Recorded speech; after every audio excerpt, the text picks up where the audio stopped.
And our next subject is the realm of untruth. The realm of untruth. Humanists love to listen to themselves talk. They like to ridicule the idea of sin and of guilt, of grace and of God, of justice, of good and evil, and more. And yet they speak of themselves passionately as the defenders of the rights of the people. But they destroy everything that they claim they champion. Walter Kaufman has written a book of which I have spoken more than once, Beyond Guilt and Justice, declaring that guilt and justice are both ideas that have reference to God, and if there is no God, there is no guilt nor innocence, and no justice nor injustice. A prominent criminal attorney, Jack Everoff, has said, and the title of the book is, What the Hell is Justice? Oliver Wendell Holmes, Jr., who has had more influence on the courts of this century than any other man, and was an Associate Justice of the Supreme Court from 1902 to 1932, once said from the bench at the U.S. Supreme Court, "I am not here to do justice. I am here to play the game according to the rules." Holmes did not believe in justice. The idea of justice was for him a myth. There could be for him no relationship between law and morality. Now, the position of Holmes and others like him has had far-reaching implications. If there is neither good nor evil, if there is no moral law above and beyond the state to which man can appeal, then man has no moral ground in terms of which he can criticize the state. Whatever the state does is right, and all power is immanent in the state. Hallowell, in a study in the 1930s, traced the history of modern legal thought in Germany, and he pointed out how, in Germany, liberal thought hacked away at the idea of a God over all. Having disposed of God, it disposed of good and evil. It therefore meant that whatever the state declared was right, because there could be no law above the state to judge the state. And therefore, no man could criticize the state, because whatever the state did was therefore right. We're facing that problem in every country. We're facing it right here in this country. As some of you know, we are in the process of setting up the Rutherford Foundation to fight these legal cases and to create a network of lawyers from coast to coast. Now, one of the cases, the first we have now to deal with, is a suit against a group of people who picketed an abortion clinic. And what is the grounds of the suit? They were slandered. Why? Because if you say abortion is murder, you are slandering somebody, since abortion is legal, and what is legal is moral. This was the argument of Senator John Tunney in 1975, I believe, in Anaheim, when he was confronted by pro-life people. He told them they could not say abortion was immoral because it was legal. And they asked him, if theft is legalized, will it be moral? And he said, yes. So how can you criticize anything? Free speech disappears. The moment a thing is legal to criticize, it is slander. And of course, this is how the court ruled in Pennsylvania. So, this is what we face. There is no good nor evil possible beyond the state. George Orwell in 1984 portrayed the kind of world that would lead to. And Orwell said, political life is par excellence the realm of untruth. Orwell said we shall get nowhere unless we start by recognizing that political behavior is largely non-rational, that the world is suffering from some kind of mental disease which must be diagnosed before it can be cured.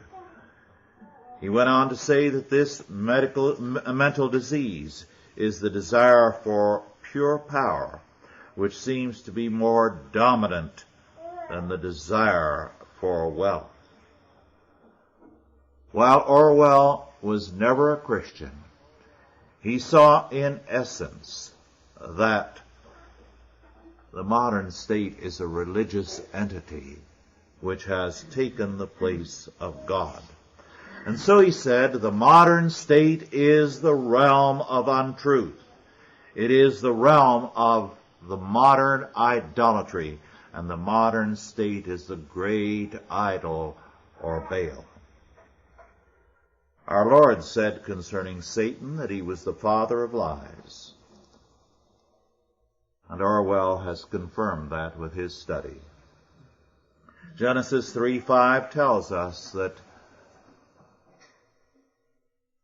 Satan's temptation was that every man should be his own God, determining good and evil for himself, because he felt there was no good and evil in the universe apart from what man chose.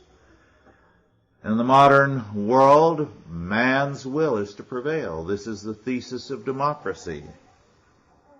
It is not to be standards, it is not to be God, it is not to be God's law, but man's will that is to prevail. And man is held to be good. Original sin is replaced by environmental sin, and salvation by political action, education, and sociology. And the state is the agency of salvation and man's Savior. We have the myth of neutrality, that the state is the great neutral agency which, like God, can judge good and evil in every area. And of course, we have humanism as the established religion of this new order. We cannot limit religion to institutions, and we cannot limit it to individuals. Everything in this world is religious. Institutions can be religious. The church is a religious institution. The school is a religious institution, Christian, humanist, or whatever. The church is a religious institution. A temple or a shrine is a religious institution. A family is a religious institution. But in the modern world, these institutions claim to be outside of God. And the more they are outside of Him, the more they become the great lie. And the modern state has become the great lie. We are told in John 1:3 that Jesus Christ, the Word, is He by whom all things were made. And without Him was not anything made that was made. The word that John used is in the Greek logos. The Greeks used that word also, but gave it a radically different meaning.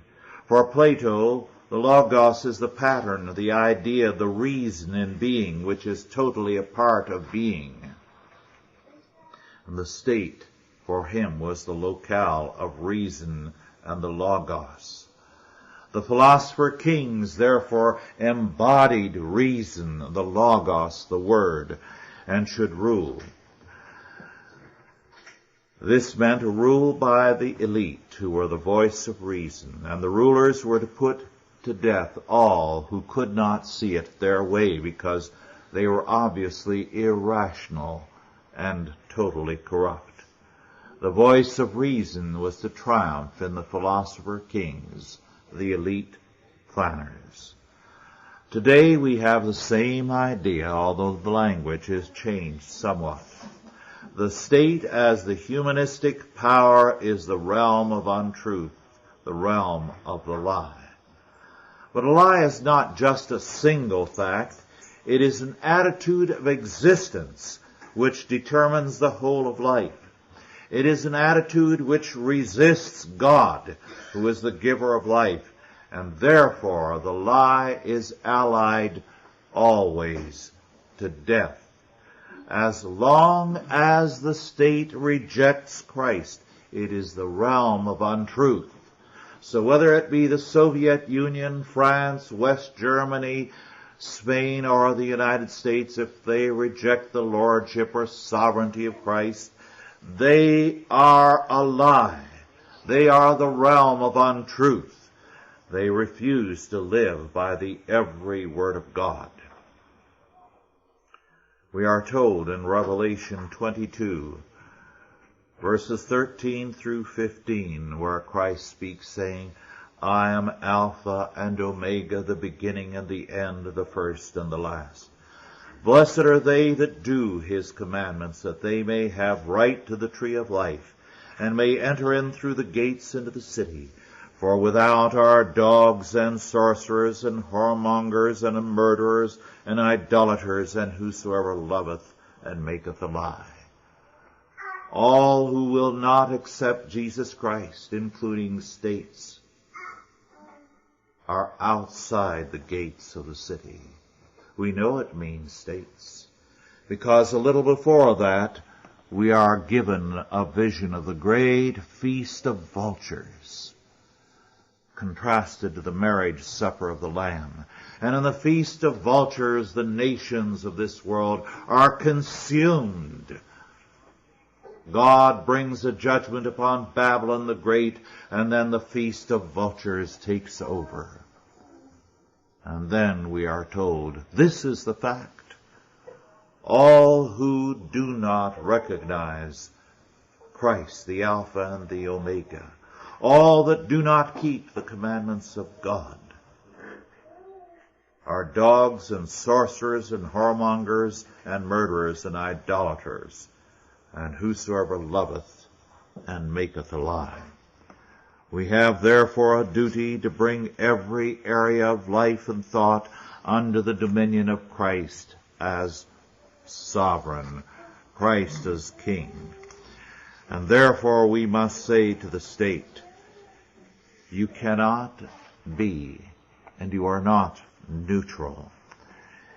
Neither are you sovereign. Christ is King, and every tongue must confess him and every knee bow to him and acknowledge him to be the Lord.